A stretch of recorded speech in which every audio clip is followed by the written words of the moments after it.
very easy to cancel Feather Airstrike, not like the Yi. Yeah, Benedetta and Yuzong will be the choices now for Incendio Supremacy. I think I'm favoring the Benedetta ban as it is a hero that can actually win a lane against the Glue in a way, because you can just go to the backlines and be okay. Maybe this is something that MDH Esports will be considering later on.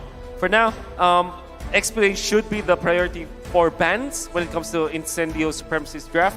While for MDH Esports, they're going to be looking for the carry counters that we have. I would not be surprised if it will be the Claude as their last ban. I think apart from I think apart from the Claude that's going to get banned away, the Hayabusa ban going in from the side of Incendio, I think what Incendio is trying to do is making sure that MDH is not as comfortable as possible. The Martyrs will be removed by TNC. They have no answer to that, so might as well just take it away from Incendio, right? But however, there's another interesting point is that technically speaking, the Faramis is also quite a good counter against that Glue. Well, you can say that. I think that you can also consider a Fredrin now. Even when you already have the Glue for Incendio, absolutely, because you have your frontliner.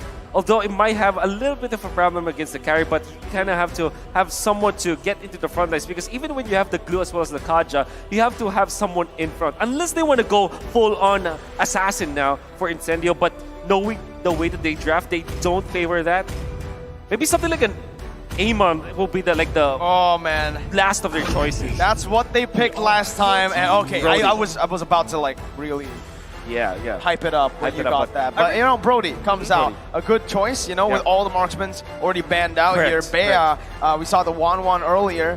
Up against the carry, you can go for the Claude, but the Claude is not a good matchup up against the carry. Yeah, I think the problem is that you go in Blazing Duel, and then all of a sudden it is going to be the Fireman's activating the ultimate, and then all of a sudden, you know, your damage is basically going into the drain, and there you go. I wanted that aim on the side of PNZ, but it's going to be MDH taking it away as well. Not only just that, there's also another potential dive coming up from the Benedetta from the side of MDH. It's just how it is, Mirko. And the Benedetta as well. We talked about this. It's going to be good versus the Glue, at least in the laning stage. That is why they might have picked up the Brody. No, come on, Assassins. Wait, please don't. No way. No way. You all saw. We saw that. You all saw that. Oh my god. Don't, zoom in. Okay. If that will be the case, this is definitely a throwback to what the Ube started with. The go for the Ube. Blacklist Ube loves that. He's gonna tap it. 3 seconds. What is it gonna be? What's it gonna be? The suspense. It's a Leomord for Incendio. I thought it was gonna be another Yisun Shin, but nope, it's Leomord. Haven't seen this in quite a while, especially after the patch. Up against this composition, up against Amon. Thoughts? Okay, so a little bit of tankiness in there, just a little bit. But what I like about it is that if you put the opponent very low, and then you pop the Faramis ultimate, right? Eventually, your Oathkeeper passive is going to have a great time because everybody's going to be low after the fact.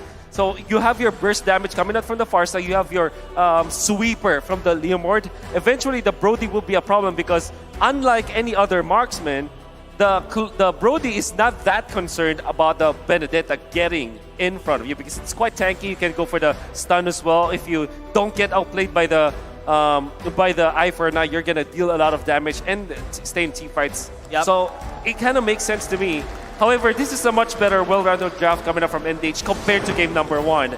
I wonder if their team fight is as good as what the draft promises. With that said, ladies and gentlemen, we are at match point. Incendio looking to send MDH back home to Vietnam, but will MDH bite back? We have to take a look at game number 2. They have to bite back, right? It's now or never. If you're MDH, there are no more chances. This is it. It's knockout time. We're going to be trying to force the retribution, but already with the leash coming up from the carry, it will be no problem at all for the Amon. And so far, Incendio Supremacy have been clearing the way much faster than MDH. I wonder whether the first rotation it will be. Seems like they are considering the purple buff, but knowing that the Faramis is going to be a problem, they will just back down. I feel like Farsa has a really strong early game, right? Your first skill or second skill basically do a lot of damage. You can easily shove the wave and then start to rotate. And to help her rotate even faster, there's always that wing by wings. And I really like how, Wolf, you're talking about they need a cleanup crew. Yeah. We're all thinking, you know, Assassin to go back to the backline, clean up, and then move away. technically speaking, an Amon can only target one person to burst him down. Yes, there's some collateral damage with the ultimate, but I want someone that could consistently go in and clean up. Therefore, that's where the Leomord comes in. So I really respect what Incendio Supremacy has done, but for now, it feels like a party happening at the bottom side. Oh, it's a lot of members from MDH. Yeah, man. Are they even like trying to concede the early turtle fight? This amount of people that they're deploying here, Nard might be there for the follow, but Apex 47 will not bite the bait. This is why the glue is meta. So oppressive, and with Rosa coming in, and Tienzi out of nowhere with the Phantom Steed just riding along, picking up first blood over in the XP lane. Yep, just picking up something that he is supposed to do. Basically, that's why I was looking for the cleanup, right? Incendio, what their gameplay is to burst people down and then leave it up for TNZ to clean it up. But now Joga is already landing down as much shots as possible on that turtle, looking to use the ultimate on top of someone. Right now, MDH has to try to forfeit, but oh no, it's enemy Apex walking the wrong way. Oh, those are the shards. He's going to be able to burst Apex down. Now TNZ caught, has the retry, picks it up, backs away. It's a kill, traded in over for the turtle. So Incendio Supremacy bought time because they know that without the purple buff, without the ultimate, Joga will not have that much presence in the turtle fight. Wait, Rosa with the airstrike is able to survive, out-damaging Need My Help, and Nart.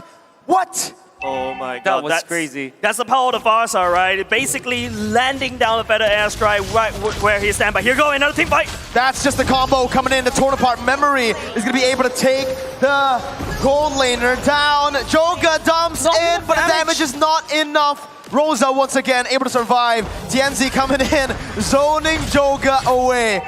Walks up like a Chad. It's just the Chad game. Incendio are Chads. Turkish Chads. Not even delightful anymore. And because of how Apex and how TNZ just set it up, Sunshine was able to absorb every single turret energy away. And Sunshine is definitely going to get more gold as compared to his counterpart. You cannot just be complacent if you're MDH. You always have to be on your toes because the moment that we saw the MDH just start that releasing their grip, bottom lane's already being pummeled down. Oh, that's a lot of damage onto Hehe. Sunshine going to be able to pick up a kill here. No, my goodness, Sunshine finds it in the last second. It's a double kill for Need My Help. It's a better trade for MDH. And now, it does seem like in terms of kills, they're getting back into it. Rosa with a feather airstrike, forcing Need My Help to flicker out. I think you're training a gold laner for a gold laner. I think it's still okay, especially when, you know, Sunshine is only one death, right? And don't forget, Incendio is already, in terms of gold, it's super ahead, especially after Sunshine just landing down the damage on top of the turrets. But let's take a look at the emblems. Anything that Wolf, what do you think is actually popping up for you?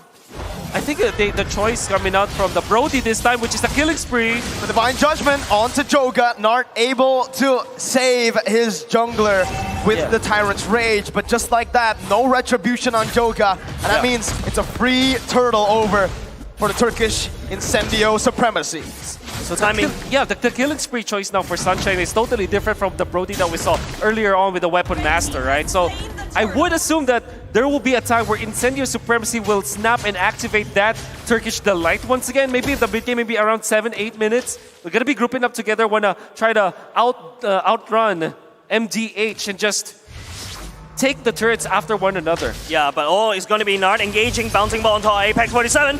It's a good read, but it's only onto the roamer right now. That's the Phantom Steed with the flanks and the Feather Airstrike to just melt down the Cold Altar.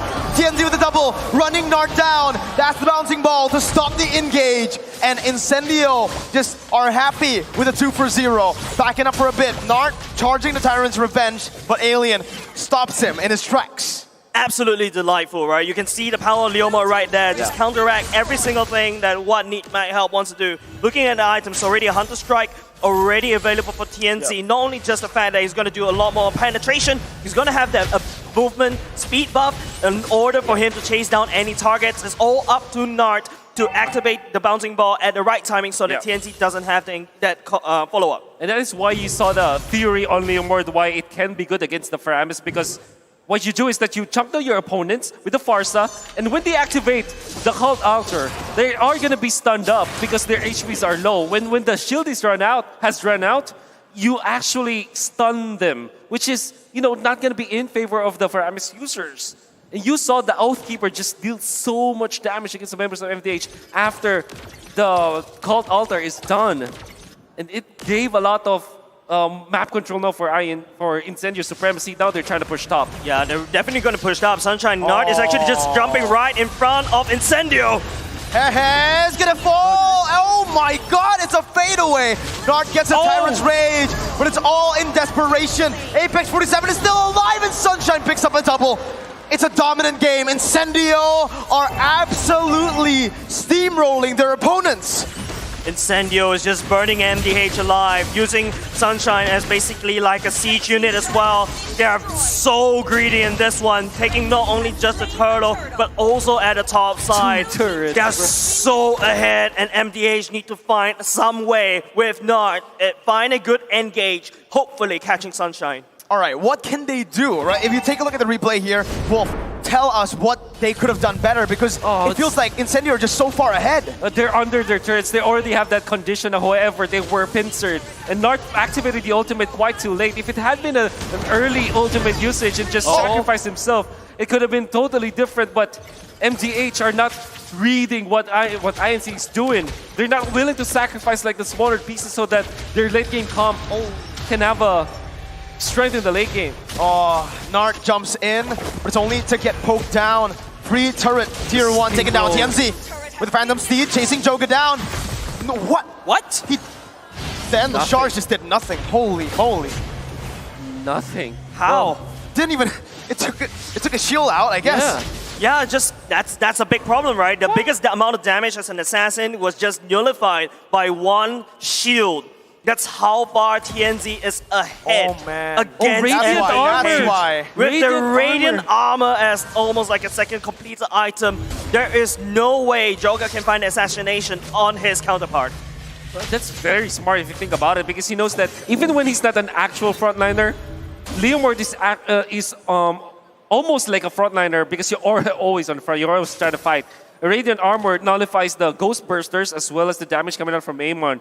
Knowing that he will be in the front lines anyways, so that the others can set up, all he had to do was to sustain. Yes, he does have the Hunter Strike for the damage, but he'll be outputting a lot more attacks because of the Radiant Armor. Yep, and in order to he can survive even longer, right? He's gonna stomp down MDH, better Ash going in. There was also a Lightning Chunk in as well. It's gonna be also the King trying to look for something. Looking for a Divine Judgment on the other side, and Sunshine just takes the kill. Just no counterplay there. MDH, they tried their best. Well, they did defend the tier 2, but it's all for a kill over to Incendio, and now they have full control of the Lord that just spawned. Maybe some miscommunications coming out from MDH is definitely not a good move coming out from King. Sure, you have the Petrify. You can take out the Farsa, but with this amount of lead coming out from Incendio Supremacy, you'll easily be punished by your opponents, as we saw in the clash. I feel like the Benedetta right now, as we're looking at the Lord, basically giving absolutely free over the side of Incendio. I think what the King needs to do is what he's doing right here. Try to split push, try to create some pressure opposite of the map. But at the same time, it's also going to be MDH trying to look over, patrol around the map and try to sneak away turrets as much as possible. Blade of Despair already picked up by TNZ, together with the Hunter Strike. And the fact that MDH are just getting demolished by the damage output of both the Brody as well as the Farsa.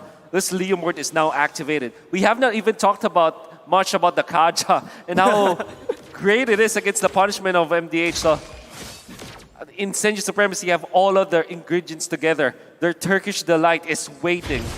Siege down below. The King, 1-2 basic attacks, and he's already so low.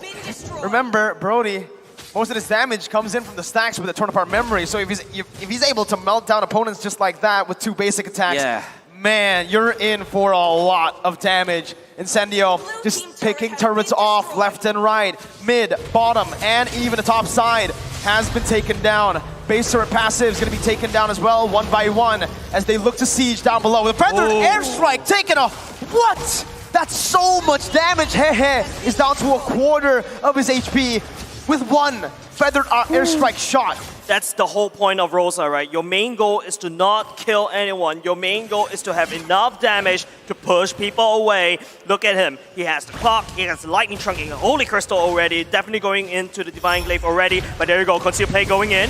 It's going to be Nart charging up. Oh, Nart not going to be able to find anything here. The Phantom Steed comes in, and the Divine Judgment too. Nart pulled back to the team, but their airstrike popped in. Need my help, going to be melted down. 1 HP, he's 1 HP, but he's still able to survive. The base, however, is going to be taken very low. The King going to be immobilized. That's a Torn Apart Memory. The Endless Shard does nothing. Need my help has been slain, and so has MDH.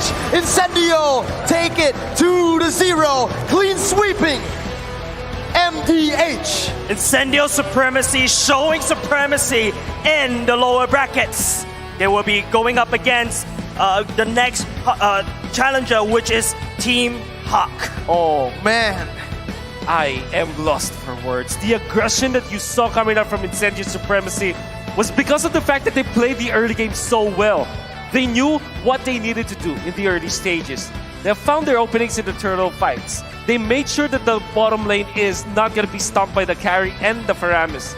They know what they needed to do. Alien was on point with the laning stage. It wasn't that he was able to stop the Benedetta from getting anything out of the map. But Farsa had his damage output intact, and Leomord played this so well.